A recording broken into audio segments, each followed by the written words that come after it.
Things have been bad for Penn State football recruiting lately, but they might get worse, as now they are in danger of losing their top committed prospect in the class of 2026 to West Virginia?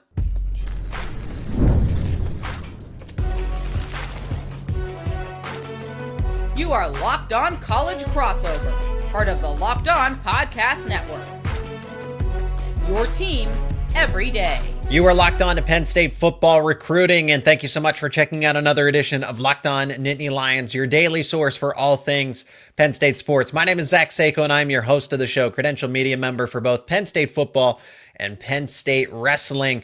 We are going to cross it over in this episode to talk about particularly Kevin Brown, who is the top verbal commit in this Penn State class of 2026, but Ohio State and West Virginia making a strong push to try to flip him away from the Nittany Lions, and why that might end up being the likely result. And we're going to give a perspective on why West Virginia actually complicates things now with Penn State recruiting going forward, especially if Penn State does not ace this coaching hire. So now we're going to chat with Mountaineer Paul of Locked On West Virginia to get both perspectives here in this recruiting battle. Interesting situation happened for me last night. I've seen that you described it pretty accurately in one word: pain. And for those of you that may not know what's going on, elite 2026 offensive line prospect Kevin Brown probably should be a 5-star player. He's right there on the edge. I think he's rated at a 98. ESPN has him rated he's ranked either the third or the fourth rated offensive line in the class, depending on who you ask. Like I said last night, I like to say he's the number one. It's not looking great for the Nittany Lions, as you saw last night. I'll post a quick screenshot on screen here. For those listening on audio, I'll explain to you what this is. But it's Kevin Brown kind of giving the eyeballs emoji to something that I can talk about it. He and I texted last night over a picture of him at a game, Harrisburg game, wearing West Virginia gloves. And so I asked him about that. And the text was, West Virginia is the place right now. Best coaches, best facilities. And then he went on to say, I wore the gloves to make a point. Seyko, what say you? So I guess I speak for some of the Penn State fans, maybe more so than I'm anticipating, that, this class of 2026 could be salvaged. And it's just kind of, once again, it's a drop in the bucket of, no, things are going to continue to trend in the wrong direction. From Penn State's perspective, I give a lot of credit to Terry Smith, the interim head coach, of doing his best, because Kevin Brown is still verbally committed. So I guess never say never, but this is obviously not a good sign. And Dad went to West Virginia. So that would not shock me in the slightest if now you have a legit head coach. You have somebody that has been there, that understands West Virginia football, to finally anchor the program down. And then it's going to attract, the players of alumni that played West Virginia football. Right. There's pride in the university again. There's pride in the football program again. Correct. So, and you didn't have that, I suppose for 5 years conservatively, maybe even more than that. And now this would be year 7. Okay, so give or take 5 to 10 years, roughly, from the outside view. And I'm not trying to say that to, Neil Brown Neil Brown just didn't give West Virginia the leverage that it needed. So that's why Penn State's in this coaching hire. If you whiff, something like this can happen. But West Virginia got back to I guess it's common ground. They hire somebody that just understands West Virginia football with Rich Rodriguez, and you're seeing the results start to play out. Now, here's what I'll say about in respect to Kevin Brown. I mean, he's Penn State's top commit at this point in time. I doubt he's going to stay committed. It would be a grand slam for whatever coach comes in to circle the wagons and retain as much of this class. And I would circle Kevin Brown as if you were going to retain anybody from this class of 2026, if you're Penn State, if you're going to try to flip anybody from Penn State, Kevin Brown's your target. Above all else, I think he's a 5-star. He's a 4-star according to the sites. I don't buy that at all. I've seen him play in person. I've watched his highlights. Dominant. He is a top, in my mind, he is a top 25 prospect overall. Yeah. And the way that he's an outstanding person. This is a guy that will be a captain at some point in time. I said that even at Penn State, with the amount of offensive line prospects that they had been able to build up and get through recruiting classes, that Brown could come in right away and start, or at least be a swing guy off of the bench. He's an instant starter. Forgive me for not knowing West Virginia's offensive line setup right now, but I imagine that he starts from day one if he commits to West Virginia. That's the caliber of player that he is, and he would be a captain, right? He would carry on Dad's legacy at West Virginia. So I think it's a great fit for him. Just watch out for Ohio State. Watch out for Ohio State. Absolutely. If Ohio State wants him, they're probably going to get him. I would imagine a financial commitment would be needed to make that happen even more. But even just the brand of Ohio State matters. Of course it does. I think there is something to say about where your dad played. There is something about that. And I think that's the only reason we're in contention, right? And then there's the Rich Rod factor, who is an elite recruiter now at this point in time in his career. He's really gotten better at that. His first go-around at West Virginia, they say he had a lot of learning to do, and he's learned. I think for sure, and it's helped that the program's turned around the last few weeks, right? Yeah. I think we had a really rough stretch there where we lost our first, second, third, and fourth string quarterbacks, our first, second, third, and fourth string running backs, on top of 81 new players, and we lost 5 straight games, as most teams would in that scenario. And now you beat a ranked Houston team that was now 8-1, and then you beat Colorado last night, who is nobody to write home about.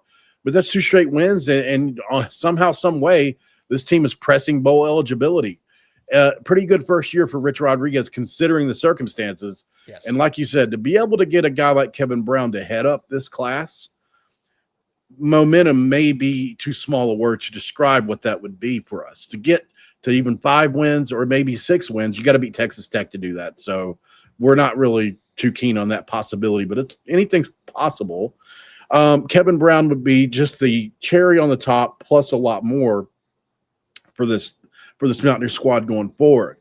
So you mentioned West Virginia's O-line situation. I will speak to it really quick. I also want to bring up another point we actually talked about. Right now, I would imagine there are 2 guys that West Virginia wants to keep on the offensive line, potentially 3. Landon Livingston, the center, who is a junior, Nick Cray, the left tackle, who's a sophomore, and then there's also a couple other guys in that mix that you may want to keep as far as starting on the O-line for next year. And I think even if it's just those 2, instead of needing all 5 replaced next year, you would only need 3 guys or possibly 2. You can actually succeed if you're replacing 2 or maybe 3 on your O-line rather than all 5. So that's one point. But the other point is, we actually talked about this a few months ago, Zach, if you'll remember. We did a show crossover about should Penn State worry about in-state Pennsylvania recruiting now that Rich Rod was back. Do you remember that? And it seems like your worry, and you were the one that suggested this show, it seems like your worry was right on target. It wasn't so much that, West Virginia is going to take over Penn State in terms of Pennsylvania recruiting, but it was, hey, prospects that you think would be a slam dunk just require more work now. And now you're seeing it. West Virginia's capitalizing on Penn State's weakness. Pitt still somewhat nowhere to be found, right? They should be able to they should be able to win a lot of these recruiting battles since they're having a good season. But also a lot of these prospects are from Pittsburgh. They're from the Pittsburgh area, but West Virginia's over in that fan base, man. As well. They don't have a good fan base. They have the worst fan base in Power 4, one of, and Penn State and West Virginia have 2 of the best. Well managed. You say it's a fan base. I just don't think the program's well managed. Well, I say the reason I say that is because Jeff Capel. I don't know if you saw this, but it's a little off topic. But last week or 2 weeks ago, Bob Huggins went to Pitt to support his former coach, and it really caught the airwaves in West Virginia because Bob Huggins was at Pitt. They did a promotional video based off of this, and Bob Huggins was in it. Like, this was sacrilege. Well, Jeff Capel was quoted in that video saying, look, you're not going to get a lot of fan support here, but you're going to get X, Y, and Z. To hear a coach actually say that, it's always been known. My point is, Pitt fans just don't support their potential recruits enough. It matters to recruits, right? Whether you want to admit it or not, likes, follows, subscribe, subscriptions, whatever you want to call it, reposts, all those little things matter to some people, not all, but some people love that interaction and that support. So yeah. After the break, guys, we're going to talk a little bit more in depth about Kevin Brown. What type of player is he? Zach alluded to it. He said he's seen him in person. Let's break him down just a little bit more after the break. And this episode is brought to you by Wayfair. The holiday season is right around the corner, and that means it's time to get your home ready. Whether you need more seating for guests, cozy new linens, or a fun serveware for holiday hosting, Wayfair's Black Friday sale is here to help you make your space shine. And the best part, you don't have to wait. Wayfair's Black Friday deals are happening all month long with up to 70% off everything from sofas to spatulas. You can upgrade anything, dining room chairs, your rug from Wayfair, and it will completely transform your room. Everything's shipped quickly, easily, just in time for the holidays, and browsing through the Wayfair site is easy. It's easy to find pieces that actually fit your style. There's nothing generic, quality designs that feel personal. If you've ever hosted the family for the holidays, you know how much of a difference a few new touches can make. Wayfair makes that easy. Don't miss out on the early Black Friday deals. Head over to wayfair.com now to shop Wayfair's Black Friday sale for up to 70% off. That is WAYFAIR.com. Sale ends December 7th. All right, we're back in segment 2, and I do have a do to crack here. And Zach Seyko, you know, I have broken down Kevin Brown a few times in my show and given my personal opinion on him as an athlete. Obviously, I don't know if you saw this, he corrected me on a show that I did. So I put a post out saying, okay, I admit I was wrong on the 40 time because I quoted his 40 time at a 5.2. He was like, dude, I run a 4.8. What are you talking about? This is a 6'5", almost 300-pound offensive lineman that runs a 4.8 40, has a 1.3 shuttle time. He's a guy that probably one of the most elite anchors that I've seen in high school football. Yeah. He mirrors edge rushers, so good at it. I want to get your thoughts technically on how you feel about Kevin Brown. I mean, across the board, we already started to allude to it, but it's just kind of icing on the cake, if you will. I like the way that Kevin Brown, let me talk about, okay, instead of who he is as the player, how about who he is as a person? First guy to show up, last guy to leave type of mentality. That's why I say captain, wherever he goes. If that's Ohio State, if that's West Virginia, maybe he stays at Penn State. I'm just trying to speak it into existence for manifestation's sake. But that's what I mean is that Penn State should focus all its attention on trying to get a player like this. Like, I don't mean this lightly. This is a program changing type of player for the next 3 to 4 years. I view him as an NFL prospect. I view him as a captain, someone day one that's just going to say, you know, I'm a leader type of person. And that's when I see him play for Harrisburg High School, which is where he's at currently. Yes, he towers over everybody, but he leads with authority. He leads with action. You know, actions speak louder than words. The guy is intense from start to finish. Doesn't matter what the scoreboard says. It doesn't matter if Harrisburg's winning or losing. You are getting that same level of intensity when it is game time. And I'm talking about warm-ups all the way through. When he actually shuts off is after everything's, okay, I can take off the pads and all that stuff. So Kevin Brown is always ready to go to battle with his teammates. You want that if you're West Virginia. You want to try to retain that if you're Penn State, because I do see him as a future draftable offense. And not day 3. No, I mean, look, I don't want to say first round pick, but he has that potential. Let's just say that. And then if you want to compare him as a prospect, he's athletic. He moves very well. He carries the size. He'll probably bulk up a little more to maybe be 300, 310. He's versatile. He could play guard or tackle. It doesn't matter. Move him inside or outside. Heck, if you wanted to play him at tight end, you might. I mean, that's what Harrisburg was doing, was they would move him around. Not necessarily he was playing tight end, but it was still as an extra blocker. But you could use him if you wanted him to go out and catch a pass. So Kevin Brown is the complete package as a prospect. He will be able to help recruit for you. He's just a likable person across the board. This guy eats and sleeps and breathes daily improvement. Like, I just think he gets better at football and being a human being on a day-to-day basis. And that's how every football prospect should try to aspire to. That's what they should aspire to. Correct. I mean, he's got every program offer in the country: Alabama, Ohio State, Georgia, Notre Dame, Florida State, Auburn. name it, right? He's got it. Yeah. I wanted you to allude to this because you're a wrestling guy too. He obviously an incredible wrestler. As a sophomore, he went 21-4 at 285, 410-pound bench press at that point in time, and a 610-pound back squat. We saw Zach Frazier come through West Virginia, who was an elite undefeated wrestler in high school. And obviously he's turned himself into maybe the best center in the NFL, certainly top 3, right? And now we see another wrestling guy come in. And you hear this a lot with offensive linemen. It's not like it's new to these two, but, can you speak to a little bit of Kevin Brown's wrestling background, or have you looked into it? Not too much. I just know that, again, but it fits the mold of all of this. It fits who he is as a prospect. There's a lot of intangibles that carry over from wrestling and football and vice versa. He is just truly the complete prospect. I don't see a weakness. I only see strengths. Yeah. It's either, so if it's not a strength, it's just a lesser strength.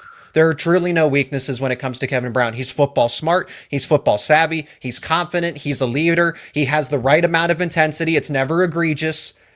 This guy, West Virginia, it's a slam dunk if they are able to fend off Ohio State and whatever Penn State is doing, right? If I want to add the Penn State perspective here and not just say like, let me add to West Virginia, but Penn State should make this a priority. If you want to keep any prospect happy, it is Kevin Brown, because that will create a domino effect of like, if Kevin Brown's going to stay with the new coaching staff, then maybe I need to reconsider. That's how important of a recruit that he is. So I wonder what Penn State is doing to try to mend any of these recruitments, any of these relationships. I know there are prospects still genuinely interested, but it just feels like day by day, that's why I say, pain, because this is the top guy and this is the one that you don't want to lose at all costs, because that feels like a total compromise of the class of 2026. But I understand that it's more likely going to happen than it's not. You have the transfer portal, which is fortunate, but as this coaching search just continues, that every single day is a day lost to not have conversations with these prospects. So Penn State was willing to punt on the class of 2026 in hopes that they get a better head coach than James Franklin. And I'm just here to say that I hope that it works out. Yeah, absolutely. I will say this as well really quick on the timeline of this. He took an official visit, I think it was October 28th, to West Virginia. He also took a visit to Ohio State. They were back to back. That visit to West Virginia went really well. I think it's playing a huge part. I believe he was here for the Houston win. The Houston win or the TCU win, loss, one of the two. Both were really good elite atmospheres for West Virginia. So I know he was here for TCU. So that was the coal rush blackout, all that. So I think that played a huge part as well. That the atmosphere was great. That it was blackout. This is a great overall atmosphere. But for the most part, I do think that we're in a good spot with him, and I appreciate you for coming on and talk about it. I will say, hopefully his teammate Mickens he can get to come with if he does come to West Virginia. Is he a Penn State guy as well? I can't remember where Mickens is. He's still a Penn State verbal commit. And those guys were, they really prioritized Mickens because a lot of other programs were trying to generate some interest, and Notre Dame in particular trying to flip him away. And Penn State just kept having to have these mini recruiting battles where they kept him on board. And it's at the end of the day, it's going to sting to lose some of these prospects. I know in the scheme of things, again, Penn State can always turn to the transfer portal, right? But it is a sacrifice here in hopes that Penn State does improve on its situation. It's not fun losing these prospects. I liked a lot of them, both as players and what I know about them as people. Appreciate you so much for joining in, Zach Seyko. One more break, guys. We'll put our final thoughts on this right after the break. And this episode is brought to you by FanDuel. The NBA is back, and there's no better place to get in on the action than with FanDuel, the official sports betting partner of the NBA. Even if you miss the start of the game or you want to ride the hot hand, FanDuel has live bets on everything from who will score next to fourth quarter comebacks. Plus, you can even combine your live bets into a same game parlay for a shot at an even bigger payout. It keeps every game exciting, especially when your team's making that late push. And right now, FanDuel is giving new customers $300 in bonus bets. bets. That's right, $300 in bonus bets when your first $5 bet wins. Those bonus bets can be used on anything: NFL, NBA, college football. Lines for Penn State's next game are available. Penn State at Michigan State. And this is a little bit of a change here. Penn State is actually favored in this game after being an underdog for quite some time now. The Nittany Lions are 7.5-point favorites as it stands, minus 295 on the money line, plus 235 if you're thinking Sparty. The total is set at 48.5. If you like those lines, you can bet them over at FanDuel.com. And remember, new customers will get $300 in bonus bets when your first $5 bet wins. So head to FanDuel.com to sign up and play your game with FanDuel, the official sports betting partner of the NBA. Zach Seyko, thank you so much, man, for helping out here on the Kevin Brown situation. I think you brought some clarity to it. Obviously, we will definitely keep our eyes on this one. Any other unease about the Penn State recruiting situation? You've kind of alluded to it quite a bit. We didn't mention David Davis, another guy. There's Matt Sieg as well. Mm-hmm. West Virginia's involved with all those guys. Yep. And it seems like, even Pitt was in John Gruden, which came out of nowhere. Did you see that? John Gruden was trying to hype up Sieg. Is that how he says it, his last name? I've only ever read it. Sieg. Yep. Sieg. Yeah. So, it seems like everything's under fire right now in Penn State, including just coaching staff, whatever you want to call it. It's all under fire. So here's what I'll add to the situation. As Penn State continues to lose the recruits, you also have to compete against the momentum that is going to be built up by Notre Dame, by West Virginia. Pitt. I don't know. I thought Pitt would have a field day with Penn State's step backwards and as losing on the recruiting trail like this, and it just seems like they're not gaining anything from it. Notre Dame, West Virginia seem to be the real winners in this case. Maryland as well. And I mean, other select schools, right? Oklahoma flipped away a Penn State prospect, one of the more important ones that I may add. But the programs that are capitalizing the most on this are Notre Dame and West Virginia. What that also does is it continues to push Penn State down the priority list in the regional recruiting. And how much stock people put into this is still to be determined, right? I'm trying to figure it out for myself. Is this the end of the world? Probably not. Again, you have the transfer portal, but it means that whatever coach is going to come in is just going to have to deal with it. You have to deal with it one way or another. How you offset that is what's to be determined. If it means you maximize the transfer portal year in and year out, so be it. You have your solution.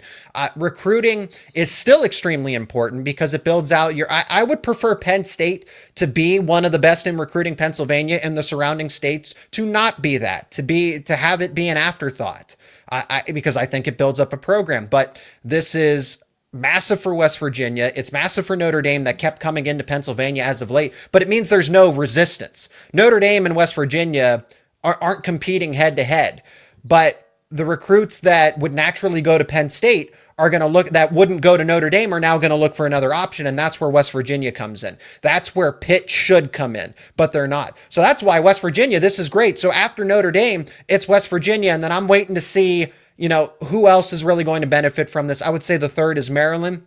And if you're a new head coach, you have an uphill battle, especially if you're an outsider. If you're not a PA guy, if you're not a Mid-Atlantic guy, if you're not a Northeast guy, you're really going to have to work overtime to build connections, build relationships in Pennsylvania, in Ohio, in DC, Maryland, Virginia, the DMV, where James Franklin, and if James Franklin lands at a place like Virginia Tech, or even if he just takes a coaching job in general, because recruiting is so nationalized, it is. You go anywhere. Okay, so if he ends up at Auburn, you're going to have to compete against him in Pennsylvania recruiting while he's at Auburn or while he's at Florida, or just watch other than if he were to go to Washington per se, right? If Jed Fish were to get fired, or he's got so many connections to Florida, I thought he was going to be an ideal candidate for them. Washington would make sense for James Franklin, just because I think James Franklin's still a good coach, but it was all maxed out at Penn State. I don't know what was left to be done. What could you have given him differently in terms of resources and leverage that was going to get Penn State to the next step when he had it? The credit card was maxed out. I don't know what else there was to say. So, but it would still impact Penn State negatively in recruiting. And I'm saying if you don't get somebody that has connections in the Northeast whatsoever, you just have an uphill battle. And the next 3 to 5 years aren't going to be bad. I'm just saying you have a lot of work to do. Let's just put it that way. And it might end up in that, it might end up to be that result. I'm just saying it's going to be a lot harder. Yeah. Yeah. I agree with you on everything you just said. Wishing you guys the best, obviously. And, cause you're my buddy. Right. Cause Penn State and West Virginia, again, because of the proximity, you're going to have those battles. So I'm all for it. I want Penn State to play West Virginia. I think it's fun. I think it's great. But with the way that college football is, it's difficult to do these kinds of matchups. It's the same thing with Penn State and Pitt. It's just not easy and seamless to get schools on the schedule. I mean, these matchups are planned 5 to 7 years in advance, man. Like I don't know what you want to do, but I do want college football to retain that regionality to where you have some of those rivalries, you have some of those games that pay respect to the history and what made this sport great originally. Penn State and Oregon is cool. It's fun, but I also don't want to forget about Penn State and West Virginia, Penn State and Pitt, Penn State and Syracuse. Alternate them if you can. Absolutely, 100% agree. Zach Seyko, thank you so much for joining in, man. It's been fun. Like I said, we'll keep an eye on the situation and update you guys if a flip actually happens or if he decommits. Maybe we can do another show later, Zach. And watch for other prospects. Watch Matt C. Yeah, watch other prospects. I would say watch David Davis, who was who actually decommitted. He's still verbally committed to Penn State. But anybody that is still verbally committed to Penn State, I would err on the side of they're probably going to flip. It's more likely that they all flip away than they stay. And most likely, it's almost like in the portal. It's like just because the guy enters the portal doesn't mean he doesn't already know where he's going. A lot of times you already know where you're going and you're going to commit right away rather than let the circus happen, right? So I think that's a lot of it, because if you decommit and that goes on for weeks, you're just going to have everybody's going to be reaching out. It's already happening, but just to a lesser extent anyways. So if you decommit, it's like you're opening the floodgates. So why not figure out where you want to go behind closed doors and then decommit, commit quietly? It's just so much easier that way. Although it sucks for the fan base because it gives a false sense of security. But I do think that in this case, I think that, things are trending towards West Virginia or Ohio State. I definitely think West Virginia, especially after the text that I had with Kevin yesterday, and maybe I'm being played like a fiddle. I doubt it, but, we'll see, right? I do think that he was sincere. That's what I mean. Kevin Brown he's an honorable person, right? Yeah. I mean, Penn State's still an attractive destination. This is me not, I cover the team. I'm not trying to carry any water here, but let's not look. Penn State was just in a college football semifinal. It's an extensive fan base, the alumni network, right? This is a top 10 program in the country. Literally because of the revenue, the value of the annual revenue estimates say that Penn State is a top 10 program. Right. So there's nobody arguing. And you're playing in the Big Ten Conference. So for prospects, they need to get as far away from Penn State as possible. Technically, no, they don't. Penn State should still be a realistic option for them, but I don't blame them for wanting. It's about relationships. Notice how James Franklin built a lot of good relationships, and the next coach is going to have to do that too. So West Virginia needs to capitalize. You strike when the iron's hot. So West Virginia, it's either now or never for West Virginia to get ahead of where it is, because you're not going to get a Penn State coach fired every single cycle. So you have to. So I don't know. Don't ask West Virginia basketball that. We're on 4 coaches in 4 years right now. So you strike while the iron's hot, because Penn State's going to circle back and come back from all of this. And I just hope that some of these prospects, again, do reconsider, do see Penn State as, hey, regardless of the coach, like this is still a foundational program where you're playing in the Big Ten Conference. I see NFL scouts there every single weekend. Let me dunk on the Big 12, because the Big 12 does not compare to the Big 10 right now. But that's why I'm saying for West Virginia's sake, you can gain a lot of ground if you capitalize on this. That's the final thing I'll have to say on it. I think they're capitalizing on it. I mean, I really do. I think they are. As much as possible, not just a little bit, as much as possible. Yeah. I think, what people probably don't realize too is when you get to the highest levels of recruiting, sure, are you paying your average 3-star to come to your school? Probably not much. But when it comes to the Kevin Browns of the world, there's a financial impact on there's a financial aspect of this as well that maybe people don't realize. So, a lot matters. And so West Virginia is invested. I'll say that much.